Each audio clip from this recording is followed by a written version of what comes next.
بسم اللہ الرحمن الرحیم۔ شروع کرتا ہوں اللہ کے نام سے جو بے انتہا مہربان نہایت رحم والے ہیں۔ یا ایہا المزمل قم اللیل الا قلیلا نصفه او انقص منه قلیلا او زد علیہ ورتل القرآن ترتیلا إنا سنلقي عليك قولا ثقيلا إن ناشئة الليل هي أشد وطئا وأقوم قيلا إن لك في النهار سبحا طويلا واذكر اسم ربك وتبتل إليه تبتيلا رب المشرق والمغرب لا إله إلا هو لا الہ الا هو فاتخذہ وکیلا۔ اے جھرمٹ مار کر کپڑا اوڑھنے والے، رات کو تہجد پڑھا کیجیے مگر تھوڑی رات، آدھی رات یا اس سے بھی کچھ کم کر لیجیے، یا اس پر بڑھا دیجیے، اور قرآن کو ٹھہر ٹھہر کر صاف پڑھا کیجیے۔ یقیناً ہم آپ پر بہت بھاری بات عنقریب نازل کریں گے۔ بے شک رات کا اٹھنا نفس کو خوب کچل دیتا ہے اور بات کو بہت درست کر دیتا ہے۔ یقیناً تمہیں دن میں بہت مشغل رہتا ہے۔ آپ اپنے رب کے نام کا ذکر کیا کریں اور تمام خلائق سے کٹ کر اللہ کی طرف متوجہ ہو جائیے۔ مشرق و مغرب کا پروردگار جس کے سوا کوئی معبود برحق نہیں، آپ انہی کو اپنا کارساز بنا لیجئے۔ سامعین بن آیتوں کی تفسیر سماعت کیجیے۔ پیغمبر محمد مصطفیٰ علیہ الصلاۃ والسلام کو نماز تہجد کا حکم۔ اللہ تعالیٰ اپنے نبی اکرم صلی اللہ علیہ وسلم کو حکم دیتے ہیں کہ راتوں کے وقت کپڑے لپیٹ کر سو رہنے کو چھوڑ دیں اور تہجد کی نماز کے قیام کو اختیار کر لیں، جیسے ایک اور جگہ فرمایا تتجافى جنوبهم عن المضاجع، ان اہل ایمان کی کروٹیں بستروں سے الگ ہوتی ہیں اور اپنے رب کو خوف اور لالچ سے پکارتے ہیں اور ہمارے دیے ہوئے میں سے دیتے رہتے ہیں۔ رسول اکرم صلی اللہ علیہ وسلم پوری عمر اس حکم کی بجاوری کرتے رہے۔ تہجد کی نماز صرف آپ پر واجب تھی، یعنی امت پر واجب نہیں ہے، جیسے اور جگہ ہے وَمِنَ اللَّيْلِ فَتَهَجَّدْ بِهِ نَافِلَةً لَكَ إِلَى آخر الآیہ۔ راتوں کو اے نبی تہجد پڑھا کیجئے، یہ حکم نفل کے طور پر صرف آپ کو ہے، آپ کے رب آپ کو مقام محمود میں پہنچانے والے ہیں۔ یہاں اس حکم کے ساتھ ہی مقدار بھی بیان فرما دی کہ آدھی رات یا کچھ کم و بیش۔ مزمل کے معنی سونے والے اور کپڑا لپیٹنے والے کے ہیں۔ اس وقت رسول اللہ صلی اللہ علیہ وسلم اپنی چادر اوڑھے لیٹے ہوئے تھے، اور یہ بھی کہا گیا ہے کہ اے قرآن کے اچھی طرح لینے والے، آپ آدھی رات تک تہجد میں مشغول رہا کریں یا کچھ بڑھا گھٹا دیا کریں، اور قرآن کریم کو آہستہ آہستہ ٹھہر ٹھہر کر پڑھا کرتے کہ خوب سمجھ جاتے۔ اس حکم کے بھی رسول اللہ صلی اللہ علیہ وسلم عامل تھے۔ چنانچہ صحیح مسلم کی حدیث میں ہے، عائشہ رضی اللہ عنہ کا بیان ہے کہ رسول اللہ قرآن کریم کو ترتیل کے ساتھ پڑھتے تھے، جس سے بڑی دیر میں سورت ختم ہوتی تھی، گویا چھوٹی سی سورت بڑی سے بڑی ہو جاتی تھی۔ صحیح بخاری شریف میں ہے کہ انس رضی اللہ عنہ سے رسول اللہ صلی اللہ علیہ وسلم کی قرات کا وصف یعنی اس کی کیفیت پوچھی جاتی ہے تو آپ فرماتے تھے کہ خوب مد کھینچ کر رسول اللہ صلی اللہ علیہ وسلم پڑھا کرتے تھے، پھر بسم اللہ الرحمن الرحیم پڑھ کر سنائی، جس میں لفظ اللہ پر، لفظ رحمان پر، لفظ رحیم پر مد کیا۔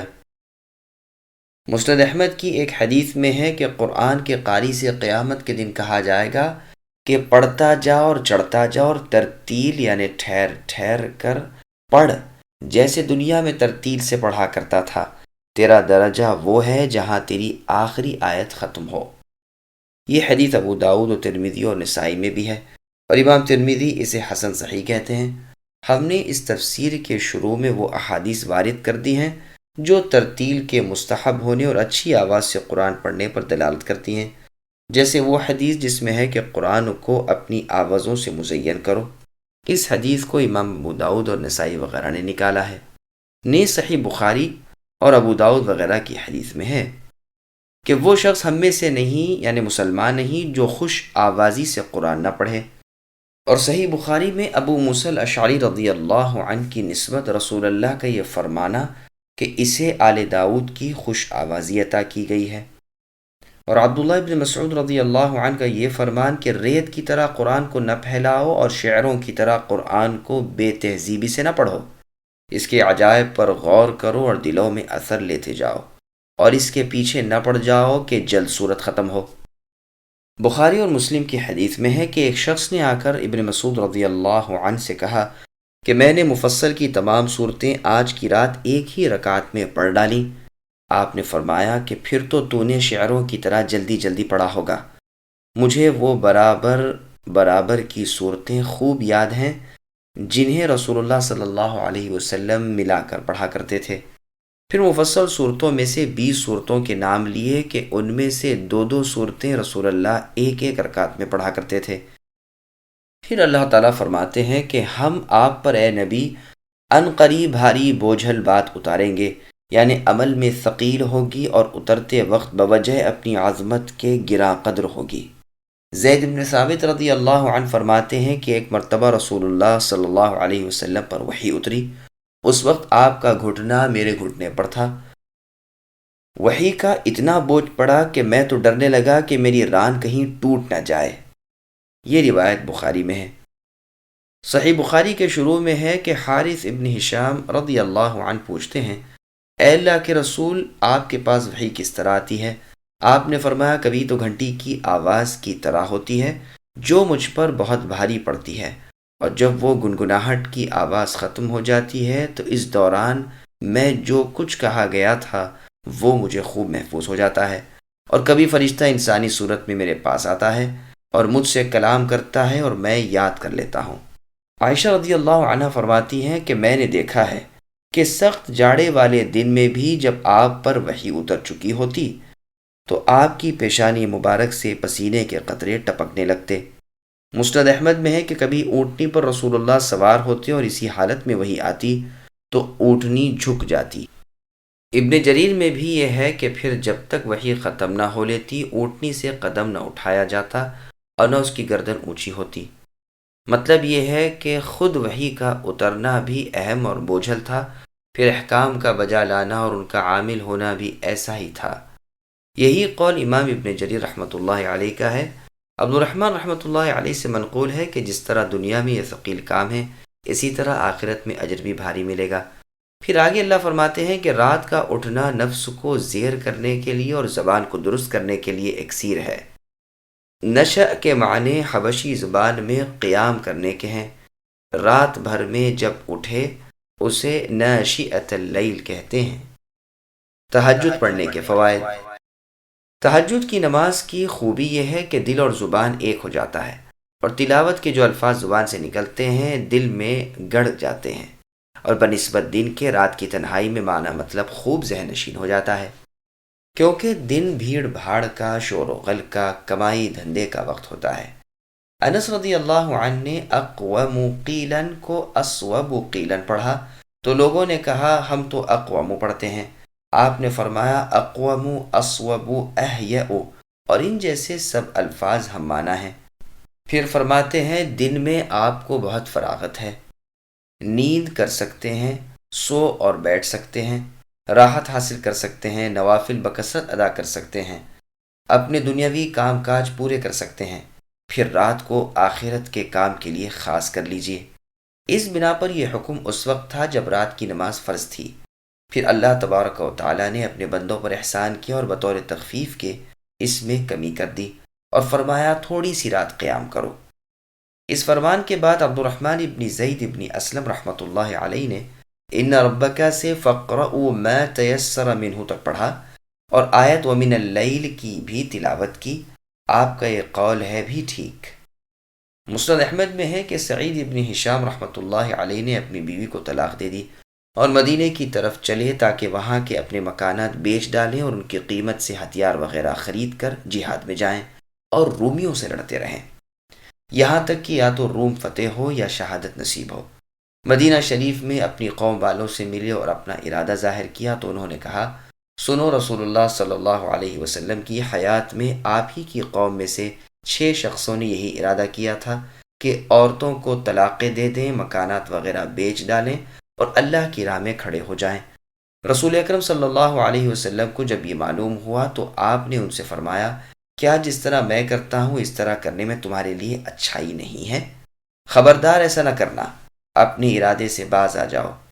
یہ حدیث سن کر سعید رحمۃ اللہ علیہ نے بھی اپنا ارادہ ترک کر دیا اور وہیں اسی جماعت سے کہا کہ تم گواہ رہنا کہ میں نے اپنی بیوی سے رجوع کر لیا۔ اب سعید رحمۃ اللہ علیہ چلے گئے۔ پھر جب اس جماعت سے ملاقات ہوئی تو کہا کہ یہاں سے جانے کے بعد میں عبداللہ ابن عباس رضی اللہ عنہما کے پاس گیا اور ان سے رسول اللہ کے وطر پڑھنے کی کیفیت دریافت کی، تو انہوں نے کہا کہ اس مسئلے کو سب سے زیادہ بہتر طور پر عائشہ رضی اللہ عنہا بتلا سکتی ہیں، تم وہی جاؤ اور انہی سے دریافت کرو اور ان سے جو سنو وہ ذرا مجھ سے کہہ جانا۔ میں حکیم بن افلح رضی اللہ عنہ کے پاس گیا اور ان سے میں نے کہا کہ تم مجھے ام المؤمنین عائشہ رضی اللہ عنہا کی خدمت میں لے چلو۔ انہوں نے فرمایا کہ میں وہاں نہیں جاؤں گا، اس لیے کہ میں نے انہیں مشورہ دیا کہ ان دونوں آپس میں لڑنے والی جماعتوں یعنی علی اور ان کے مقابلوں کے بارے میں آپ کچھ دخل نہ دیجیے، لیکن انہوں نے نہ مانا اور دخل دیا۔ میں نے انہیں قسم دی اور کہا کہ نہیں، آپ مجھے ضرور وہاں لے چلیے۔ خیر بمشکل تمام وہ راضی ہو گئے اور میں ان کے ساتھ گیا۔ ام المؤمنین عائشہ رضی اللہ عنہا نے حکیم رضی اللہ عنہ کی آواز پہچان لی اور فرمایا، کیا حکیم ہے؟ جواب دیا گیا کہ ہاں، میں حکیم ابن افلح ہوں۔ پوچھا تمہارے ساتھ کون ہے؟ کہا سعید ابن ہشام رحمۃ اللہ علیہ۔ پوچھا ہشام کون؟ عامر کے لڑکے؟ کہا ہاں، عامر کے لڑکے۔ تو عائشہ رضی اللہ عنہا نے عامر کے لیے دعائے رحمت کی اور فرمایا، عامر بہت اچھے آدمی تھے، اللہ تعالیٰ ان پر رحم کرے۔ میں نے عرض کیا، ام المؤمنین مجھے بتلائیے کہ رسول اللہ صلی اللہ علیہ وسلم کے اخلاق مبارک کیا تھے؟ آپ نے فرمایا، کیا تم قرآن نہیں پڑھتے؟ میں نے کہا کیوں نہیں؟ فرمایا، بس رسول اللہ کا خلق یعنی آپ کے اخلاق قرآن تھا۔ اب میں نے اجازت مانگنے کا قصد کیا، لیکن فوراً ہی یاد آ گیا کہ رسول اللہ صلی اللہ علیہ وسلم کی رات کی نماز کا حال بھی دریافت کر لوں۔ اس سوال کے جواب میں انہوں نے فرمایا، کیا تم نے سورہ مزمل نہیں پڑھی؟ میں نے کہا ہاں پڑھی ہے۔ فرمایا، سنو، اس سورت کے اول حصے میں قیام لیل فرض ہوا اور سال بھر تک رسول اللہ اور آپ کے اصحاب تہجد کی نماز بطور فرضیت کے ادا کرتے رہے، یہاں تک کہ قدموں پر ورم آ گیا۔ 12 ماہ کے بعد اس سورت کے خاتمے کی آیتیں اتریں اور اللہ تعالیٰ نے تخفیف کر دی، فرضیت اٹھ گئی اور نفلیت باقی رہ گئی، یعنی اس نماز کا ادا کرنا پنجگانہ نمازوں کی طرح فرض نہ رہا۔ میں نے پھر اٹھنے کا ارادہ کیا، لیکن خیال آیا کہ وطر کا مسئلہ بھی دریافت کر لوں، تو میں نے کہا، ام المؤمنین رسول اللہ کے وطر پڑھنے کی کیفیت سے بھی آگاہ فرمائیے۔ آپ نے فرمایا، ہاں سنو، ہم رسول اللہ کی مسواک، وضو کا پانی وغیرہ تیار کر کے ایک طرف رکھ دیا کرتے تھے۔ جب بھی اللہ تعالیٰ چاہتے اور آپ کی آنکھ کھلتی یعنی نیند سے بیدار ہوتے، اٹھتے، مسواک کرتے، وضو کرتے اور 8 رکعتیں پڑھتے، بیچ میں تشہد میں بالکل نہ بیٹھتے۔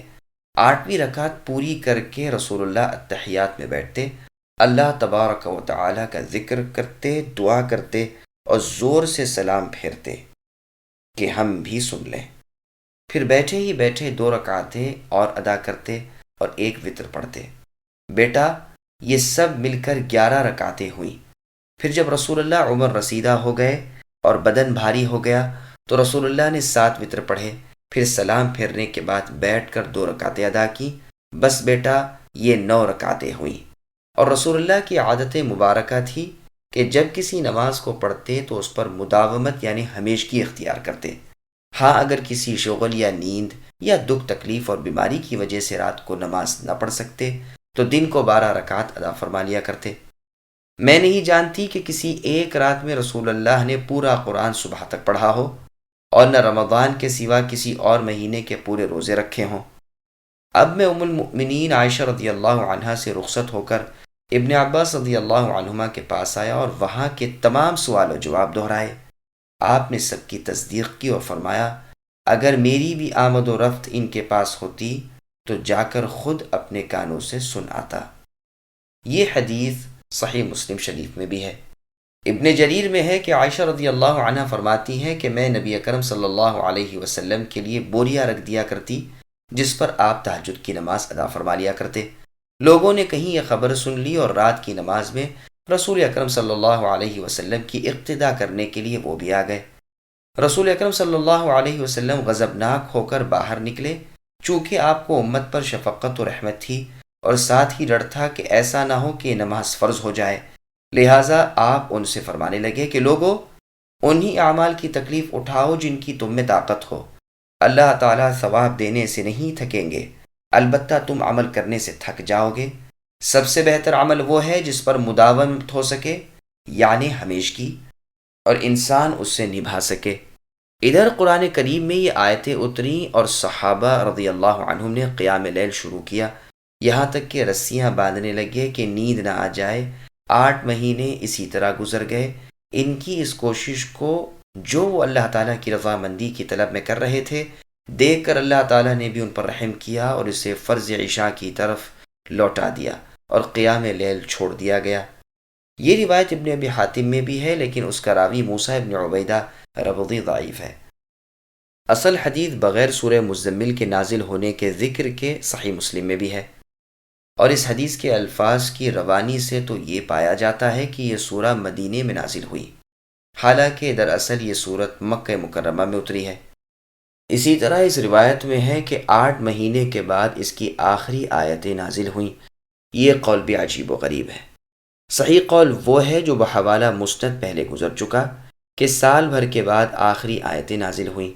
ابن عباس رضی اللہ عنہما سے بھی ابن ابی حاتم میں منقول ہے کہ سورہ مزمل کی ابتدائی آیتوں کے اترنے کے بعد صحابہ کرام رضی اللہ عنہم مثل رمضان مبارک کے قیام کرتے رہے، اور اس سورت کے اول آخر آیتوں کے اترنے میں تقریباً سال بھر کا فاصلہ تھا۔ ابو اسامہ رضی اللہ عنہ سے بھی ابن جریر میں اسی طرح مروی ہے۔ ابو عبد الرحمن رحمۃ اللہ علیہ فرماتے ہیں کہ ابتدائی آیتوں کے اترنے کے بعد صحابہ کرام رضی اللہ عنہم نے سال بھر تک قیام کیا، یہاں تک کہ ان کے قدم اور پنڈلیاں درما گئیں۔ پھر فَاقْرَؤُوا مَا تَيَسَّرَ مِنْهُ نازل ہوئی اور لوگوں نے راحت پائی۔ حسن بصری اور سدی رحمۃ اللہ علیہما کا بھی یہی قول ہے۔ ابن ابی حاتم میں ہے بروایت عائشہ رضی اللہ عنہا 16 مہینے کی مدت مروی ہے۔ قتادہ رحمۃ اللہ علیہ فرماتے ہیں کہ 1 سال یا 2 سال تک قیام کرتے رہے، قدم اور پنڈیاں سوج گئیں، پھر آخری سورت کی آیتیں اتریں اور تخفیف ہو گئی۔ سعید بن جبیر رحمۃ اللہ علیہ 10 سال کی مدت بتاتے ہیں۔ ابن عباس رضی اللہ عنہما فرماتے ہیں کہ پہلی آیت کے حکم کے مطابق ایمانداروں نے قیام لیل یعنی تہجد شروع کی، لیکن بڑی مشقت پڑتی تھی۔ پھر اللہ تعالیٰ نے رحم فرمایا اور علم ان سیکونوا سے ما تیسر منہ تک کی آیتیں نازل فرما کر وسعت کر دی اور تنگی نہ رکھی۔ فللہ الحمد۔ پھر آگے اللہ فرماتے ہیں کہ اے نبی، اپنے رب کے نام کا ذکر کرتے رہیے اور اللہ کی عبادت کے لیے فارغ ہو جائیے، یعنی امور دنیا سے فارغ ہو کر دل جمعی اور اطمینان کے ساتھ بکثرت اللہ کا ذکر کیجیے، اللہ کی طرف مائل اور سراسر راغب ہو جائیے، جیسے اور جگہ اللہ نے فرمایا فَإِذَا فَرَغْتَ فَانصَبْ، یعنی اے نبی جب اپنے شغل سے آپ فارغ ہوں تو ہماری عبادت محنت سے بجا لائیے، اخلاص، فارغ البالی، کوشش، محنت، دل لگی اور یکسوئی سے اللہ تعالیٰ کی طرف جھک جائیے۔ سنن ترمذی وغیرہ کی حدیث میں ہے کہ رسول اللہ نے تبتل سے منع فرمایا، یعنی بال بچے اور دنیا کو چھوڑ دینے سے۔ یہاں مطلب یہ ہے کہ علائق دنیاوی سے کٹ کر اللہ تعالیٰ کی عبادت میں توجہ اور انہماک کا وقت بھی ضرور نکالا کرو۔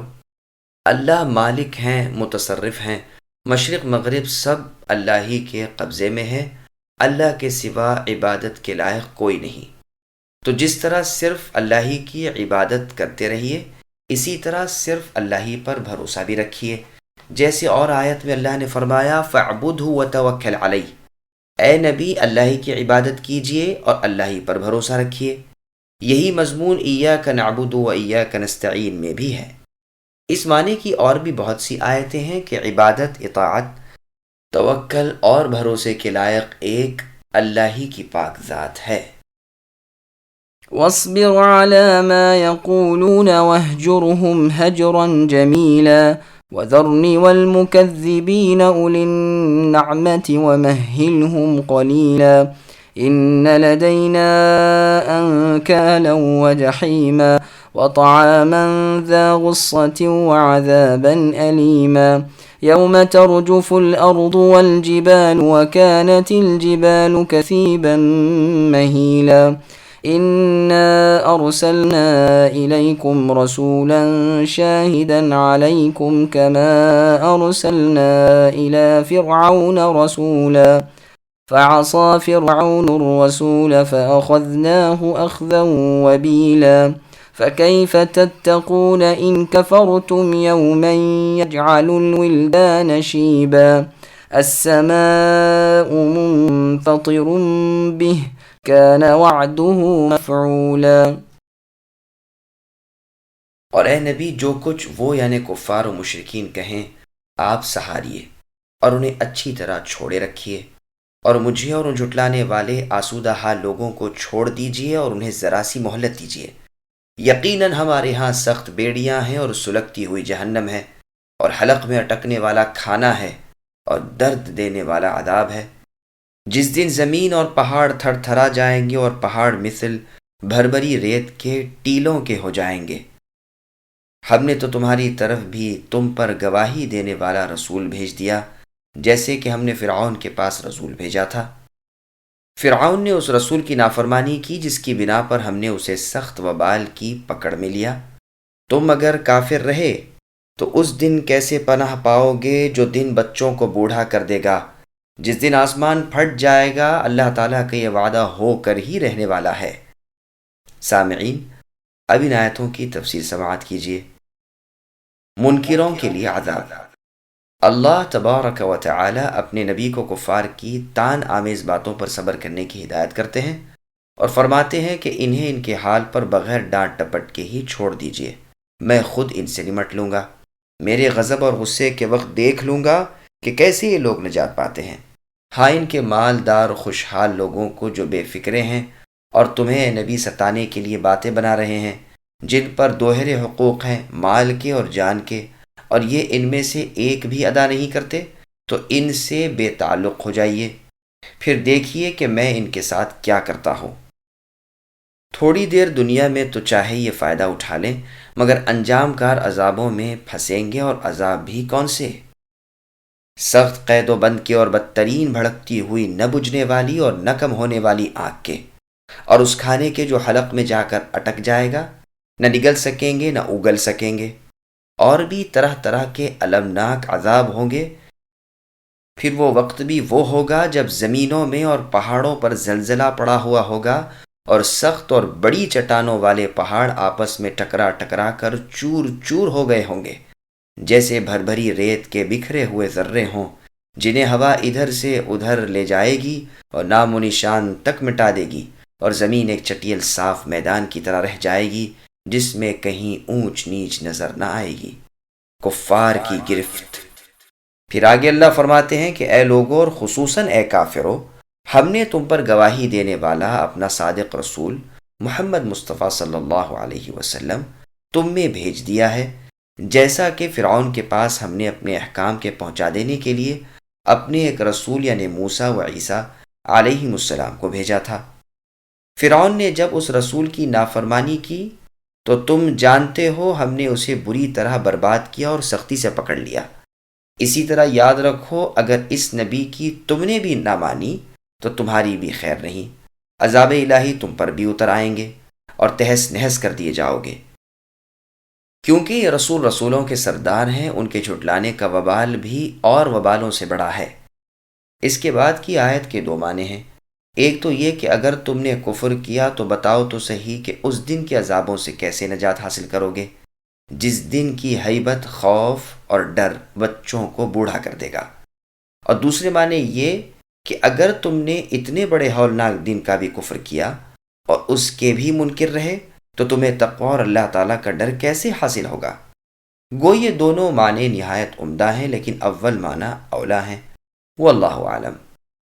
طبرانی میں ہے کہ رسول مقبول صلی اللہ علیہ وسلم نے اس آیت کی تلاوت کی اور فرمایا، یہ قیامت کا دن ہے جس دن اللہ تعالیٰ آدم علیہ السلام سے فرمائیں گے، اٹھو اور اپنی اولاد میں سے جہنم والوں کو الگ کرو۔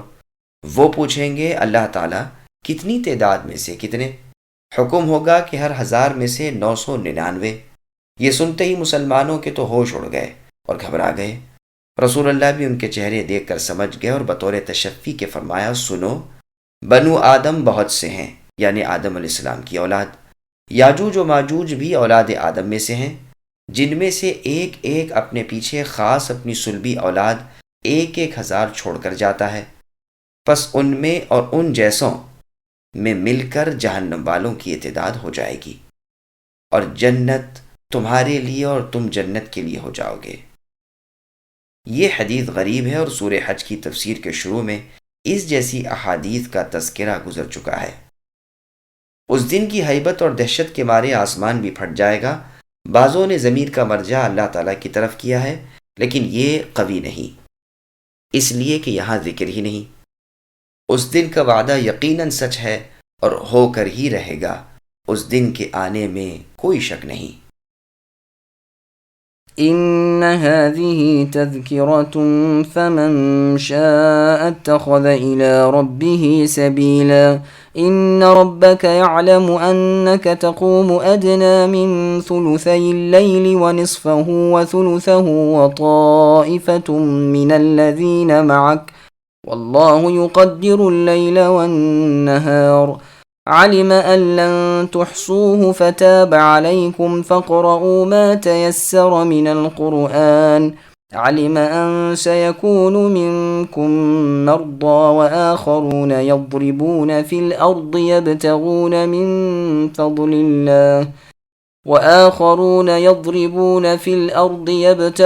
من فضل الله وآخرون يقاتلون في سبيل الله فاقرؤوا ما تيسر منه وأقيموا الصلاة وآتوا الزكاة وأقرضوا الله قرضا حسنا وما تقدموا لأنفسكم من خير تجدوه عند الله هو خيرا وأعظم أجرا واستغفروا الله إن الله غفور رحيم۔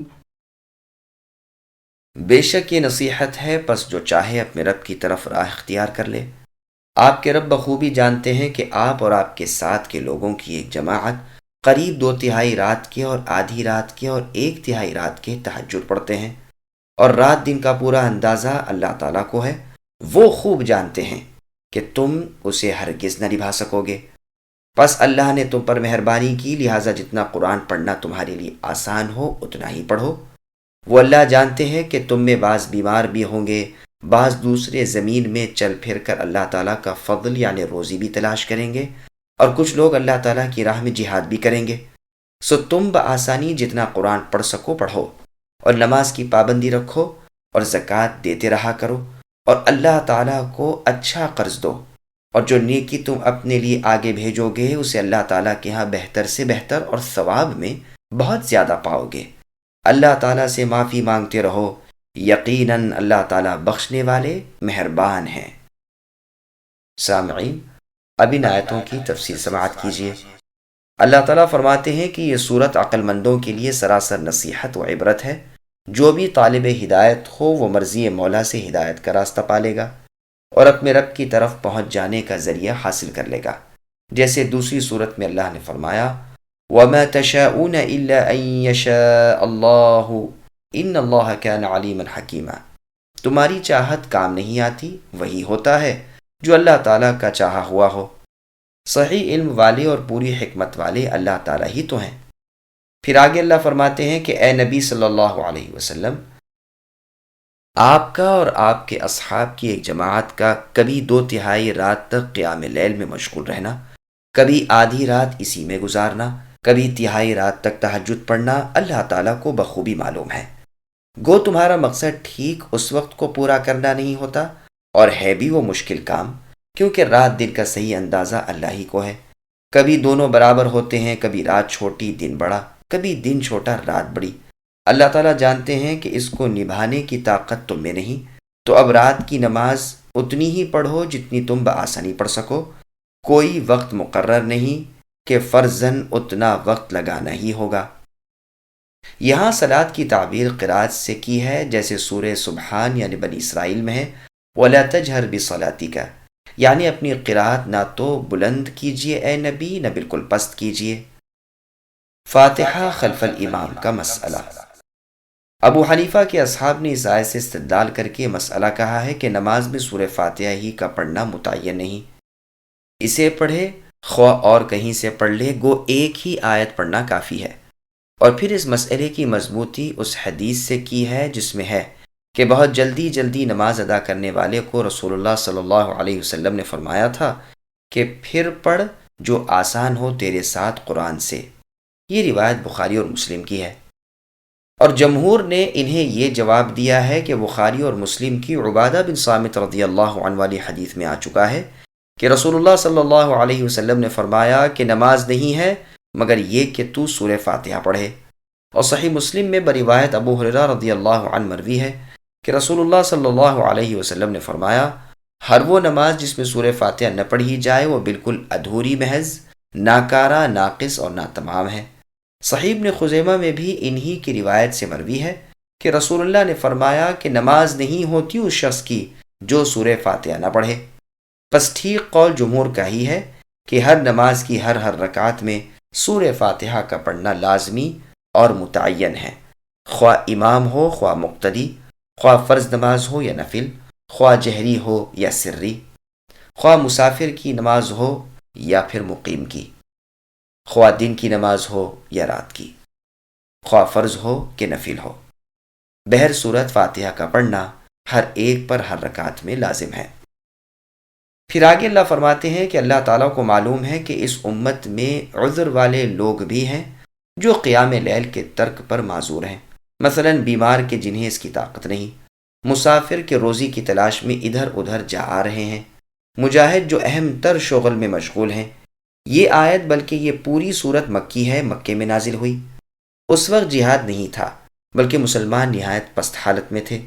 پھر غیب کی یہ خبر دینا اور اسی طرح ظہور میں بھی آنا کہ مسلمانوں کو جہاد میں پوری مشغولی ہوئی، یہ نبوت کی اعلیٰ اور بہترین دلیل ہے، یعنی نبی صلی اللہ علیہ وسلم کے نبی برحق ہونے کی دلیل۔ تو ان عذروں کے باعث تمہیں رخصت دی جاتی ہے کہ جتنا قیام تم سے بآسانی کیا جا سکے کر لیا کرو۔ ابو رجا محمد نے حسن رحمۃ اللہ علیہ سے پوچھا، اے ابو سعید، اس شخص کے بارے میں آپ کیا فرماتے ہیں جو پورے قرآن کا حافظ ہے لیکن تہجد نہیں پڑھتا، صرف نماز فرض پڑھتا ہے؟ آپ نے فرمایا اس نے قرآن کو تکیہ بنا لیا، اس پر اللہ تعالیٰ کی لعنت ہو۔ اللہ تعالیٰ نے اپنے نیک غلام کے لیے فرمایا کہ وہ ہمارے علم کو جاننے والے تھے، اور فرمایا تم وہ سکھائے گئے ہو جسے نہ تم جانتے تھے نہ تمہارے باپ دادا۔ میں نے کہا ابو سعید، اللہ تعالیٰ تو فرماتے ہیں کہ جو قرآن آسانی سے تم پڑھ سکو پڑھو۔ فرمایا ہاں ٹھیک تو ہے، 5 آیتیں ہی پڑھ لو۔ پس بظاہر معلوم ہوتا ہے کہ حافظ قرآن کا رات کی نماز میں کچھ نہ کچھ قیام کرنا امام حسن بصری رحمۃ اللہ علیہ کے نزدیک حق و واجب تھا۔ صحیح بخاری اور مسلم کی حدیث میں ہے، جس پر یہ بات دلالت کرتی ہے، جس میں ہے کہ رسول اللہ سے اس شخص کے بارے میں سوال ہوا جو صبح تک سویا رہتا ہے۔ فرمایا یہ وہ شخص ہے جس کے کان میں شیطان پیشاب کر جاتا ہے۔ اس کا ایک مطلب تو یہ بیان کیا گیا ہے کہ اس سے مراد وہ شخص ہے جو عشاء کے فرض بھی نہ پڑھے، اور یہ بھی کہا گیا ہے کہ جو رات کو نفلی قیام نہ کرے۔ سنن ابی داؤد کی روایت میں ہے کہ جو وطر نہ پڑھے وہ ہم میں سے نہیں۔ حسن بصری رحمۃ اللہ علیہ کے قول سے بھی زیادہ غریب قول ابو بکر ابن عبد العزیز الحنبلی کا ہے، جو کہتے ہیں رمضان کے مہینے کا قیام فرض ہے، واللہ اعلم۔ یہ یاد رہے کہ صحیح مسلک تو یہی ہے کہ تہجد کی نماز نہ تو رمضان میں واجب ہے نہ غیر رمضان میں۔ رمضان مبارک کی بابت بھی حدیث میں صاف آ چکا ہے کہ وَقِيَامُ لَيْلِهِ تَطَوُّعًا، یعنی اللہ تعالیٰ نے اس کے قیام کو نفلی قرار دیا ہے وغیرہ۔ پھر آگے اللہ نے ارشاد فرمایا کہ فرض نمازوں کی حفاظت کرو اور فرض زکوٰۃ کی ادائیگی کیا کرو۔ یہ آیت ان حضرات کی دلیل ہے جو فرماتے ہیں کہ فرضیت زکوٰۃ کا حکم مکے میں ہی نازل ہو چکا تھا، ہاں کتنی نکالی جائے، نصاب کیا ہے وغیرہ یہ سب مدینے میں بیان ہوا، واللہ عالم۔ ابن عباس رضی اللہ عنہما، نیز عکرمہ، مجاہد، حسن قتادہ رحمۃ اللہ علیہم وغیرہ سلف کا فرمان ہے کہ اس آیت نے اس سے پہلے کے حکم رات کے قیام کو منسوخ کر دیا۔ ان دونوں حکموں کے درمیان کس قدر مدت تھی اس میں جو اختلاف ہے اس کا بیان اوپر گزر چکا۔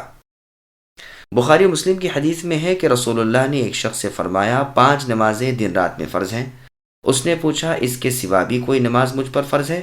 آپ نے فرمایا باقی سب نوافل ہیں۔ یہ روایت بخاری اور مسلم کی ہے۔